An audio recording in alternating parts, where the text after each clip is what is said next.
Hello student, in the previous video we had seen what are the synthetic fiber and type of the synthetic fiber. In this video we are going to discuss about next part of this chapter, that is plastics. Must be familiar with many plastic article used every day. देखिए आप लोग अच्छे से इस चीज़ को जानते हैं कि प्लास्टिक क्या होता है, क्योंकि हम लोग डेली वेजेस में क्या यूज करते हैं, प्लास्टिक के बहुत सारे आर्टिकल को यूज करते हैं. Plastic is also polymer like the synthetic fibre. जो प्लास्टिक होता है वो एक सिंथेटिक फाइबर होता है. All plastic do not have the same type of arrangement of units. देखिए सभी प्लास्टिक जो होते हैं उनका जो बेसिक स्ट्रक्चर होता है, बेसिक अरेंजमेंट होता है, वो सेम नहीं होता है. In some it is linear whereas in other it is crossed link. कुछ प्लास्टिक का जो अरेंजमेंट होता है, स्ट्रक्चर अरेंजमेंट होता है, वो लीनियर होता है और कुछ का क्रॉस होता है, क्रॉस लिंक्ड होता है. Plastic article are available in all possible shapes and size as you can seen in figure.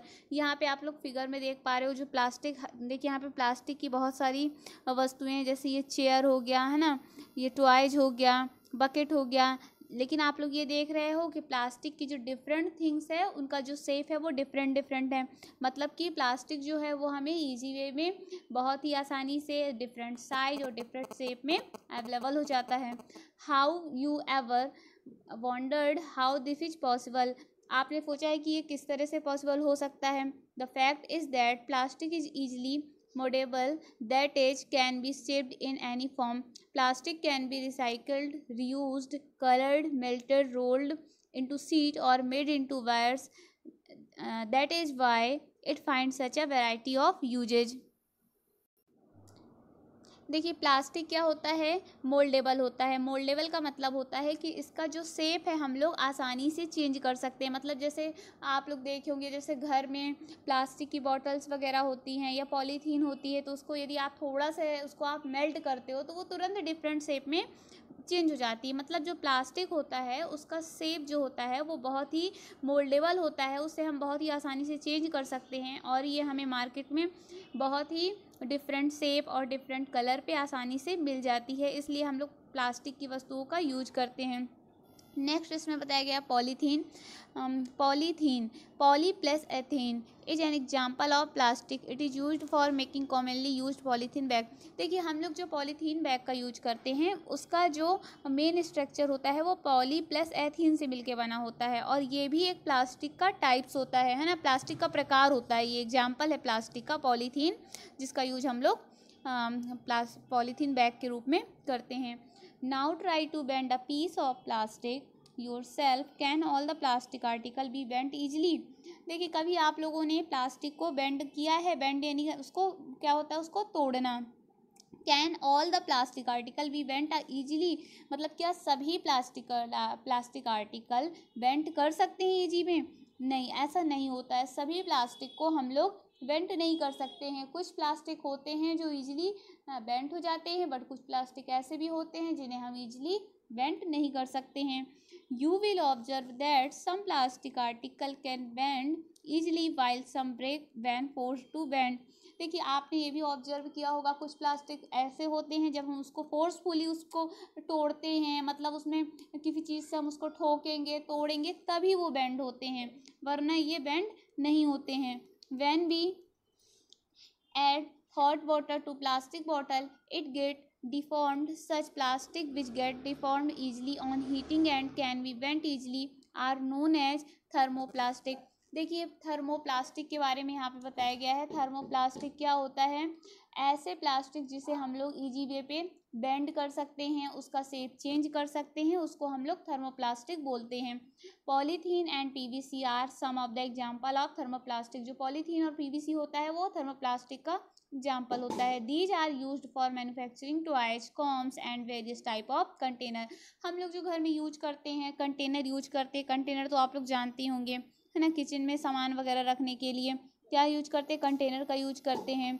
Com बनाने में, टॉयज बनाने में, इन सब चीज़ों में हम क्या यूज करते हैं, जो भी प्लास्टिक का यूज करते हैं उसको ही हम लोग थर्मोप्लास्टिक बोलते हैं.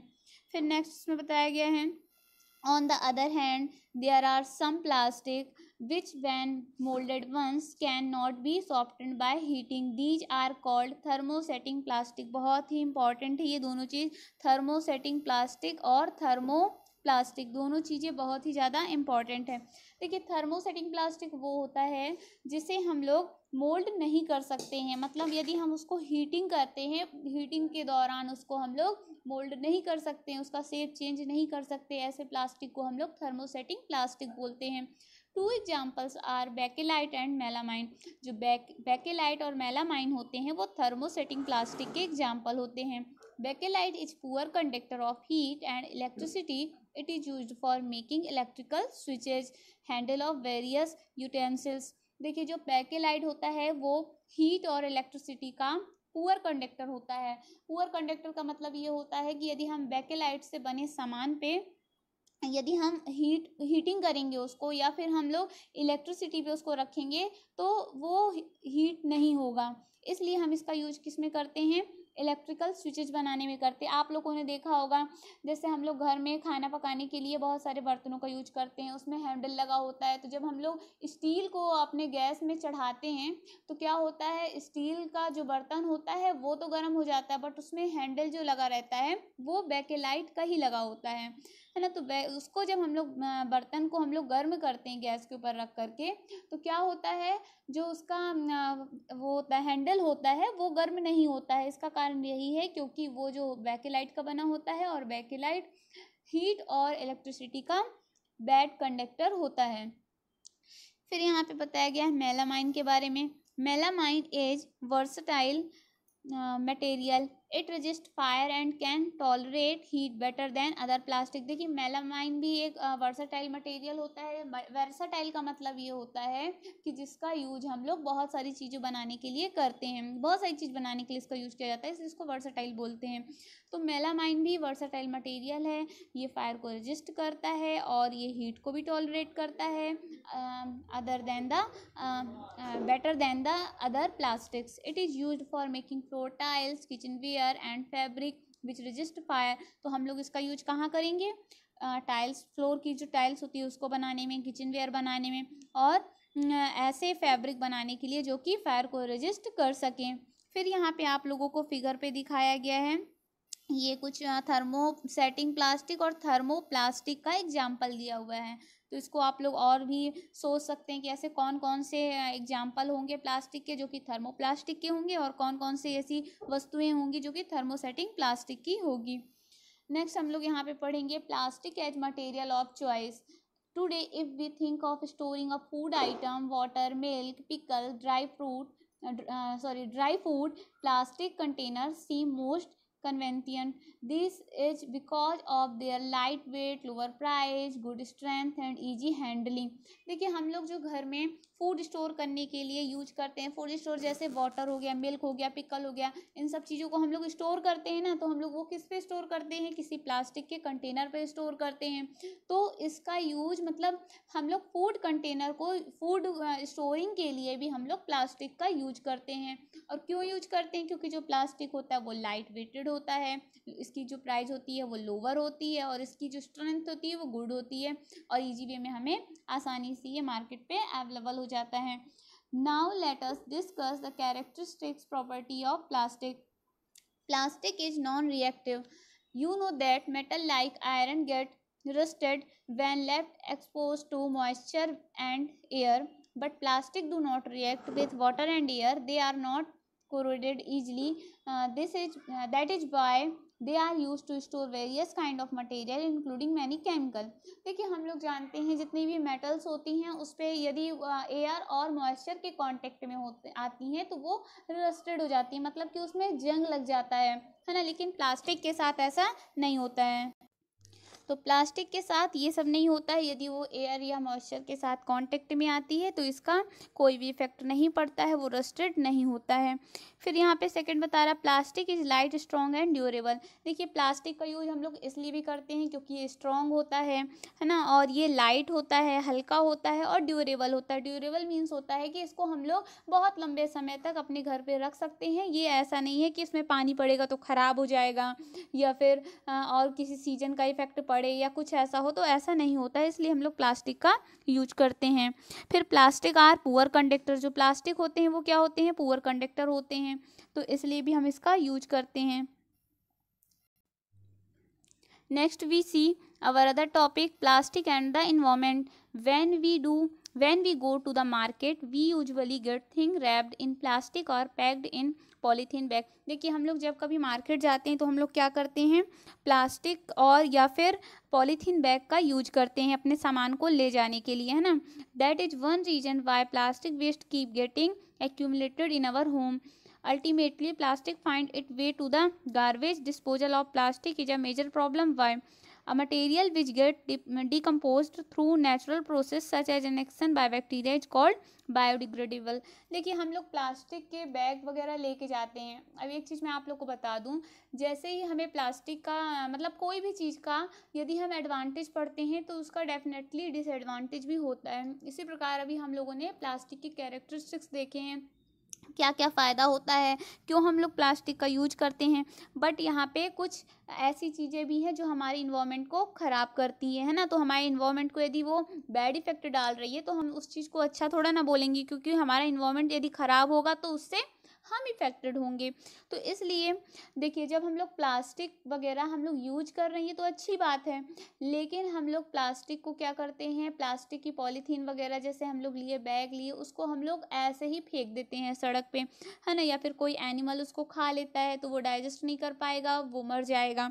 मतलब प्लास्टिक जो होता है वो जितना ही हेल्पफुल है, एडवांटेजफुल है, उतना ही इसका डिसएडवांटेज भी होता है, क्योंकि इसको हम लोग रिसाइकल नहीं कर सकते हैं। फिर यहाँ पे बायोडिग्रेडेबल के बारे में बताया गया है। बायोडिग्रेडेबल ये होता है जो चीज़ नेचुरल प्रोसेस के थ्रू ख़त्म हो जाती है उसे हम लोग बायोडिग्रेडेबल बोलते हैं, लेकिन जो प्लास्टिक है वो बायोडिग्रेडेबल नहीं है, मतलब इसको नेचुरल प्रोसेस के द्वारा हम लोग ख़त्म नहीं कर सकते हैं। A material which is not easily decomposed by natural process in term non biodegradable.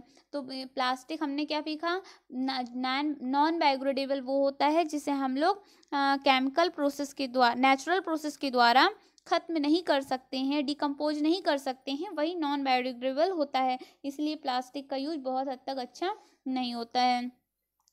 Since plastics take several year to decompose, plastic को डिकम्पोज होने के लिए बहुत ईयर लग जाते हैं, मतलब इसको हम लोग तुरंत नहीं डिकम्पोज कर पाते हैं, बहुत ज़्यादा टाइम लगता है। It is non environment friendly, ये इन्वायरमेंट फ्रेंडली नहीं होता है। इट कॉजेज इन्वायरमेंटल पॉल्यूशन, इसके कारण इन्वायरमेंटल पॉल्यूशन होता है। Beside the burning process in the synthetic material is quite slow and it does not get completely burnt easily. In the process it release lot of poisonous fumes into the atmosphere causing air pollution. How can this problem be solved? देखिए ये इसलिए अच्छा नहीं होता plastic का use, क्योंकि इसको हम लोग डिकम्पोज करने में बहुत ज़्यादा हम लोग को टाइम लगता है, सेवरल ईयर लग जाते हैं डिकम्पोज करने के लिए। और जब तक इससे क्या होगा, हमारा जो इन्वायरमेंटल है वो पॉल्यूशन हो जाएगा, पॉल्यूटेड हो जाएगा हमारा इन्वायरमेंटल। और यदि पॉल्यूटेड हो जाएगा तो जितने भी ऑर्गेनिज्म हैं उनके लिए ये अच्छी बात नहीं है, क्योंकि हमारा एटमॉस्फेयर जो है वो एयर पॉल्यूटेड हो जाएगा, और एयर पॉल्यूटेड हो जाएगा तो जितने भी ह्यूमन बींग्स है, प्लांट्स है, अदर एनिमल्स है, ये सब के लिए ये सही नहीं है। तो इसलिए हमें इस चीज़ को अवॉइड करना चाहिए, क्योंकि ये हमारे इन्वायरमेंट के लिए अच्छा नहीं है।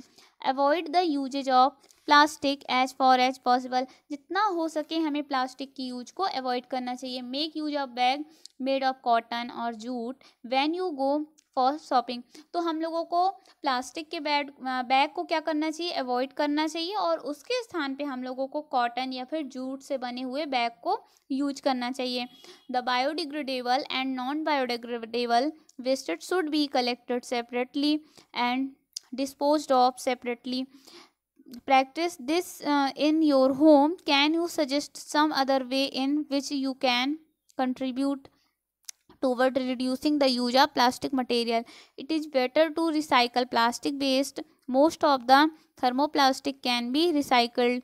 Make a list of items that can be recycled. However, during recycling certain coloring agents are added. This limit its use specially for storage of food.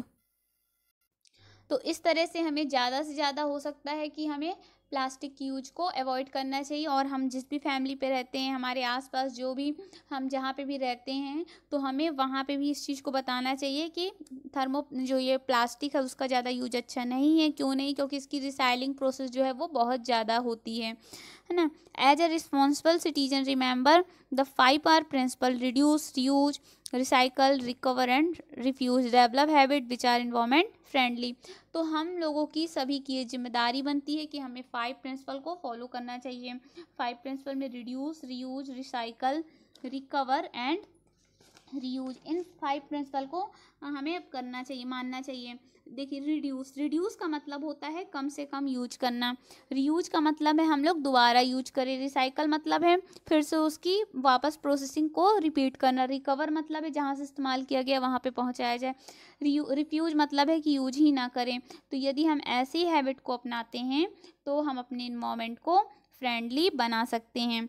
फिर यहाँ पे बताया गया है फाइबर वॉइस: do not throw plastic bag in the water body on और on the road. हमें जो प्लास्टिक बैग होते हैं उसको हमें ऐसी जगह नहीं फेंकना चाहिए, जैसे रोड में नहीं फेंकना चाहिए, फिर वाटर में नहीं फेंकना चाहिए। क्यों नहीं फेंकना चाहिए? क्योंकि रोड में यदि हम फेंकेंगे तो जितने भी एनिमल हैं वो उसको खाएंगे, वो उसको नुकसान करेगा। या फिर वाटर में फेंकेंगे तो वाटर के अंदर जितने एनिमल होते हैं उनको इफेक्टेड करेगा।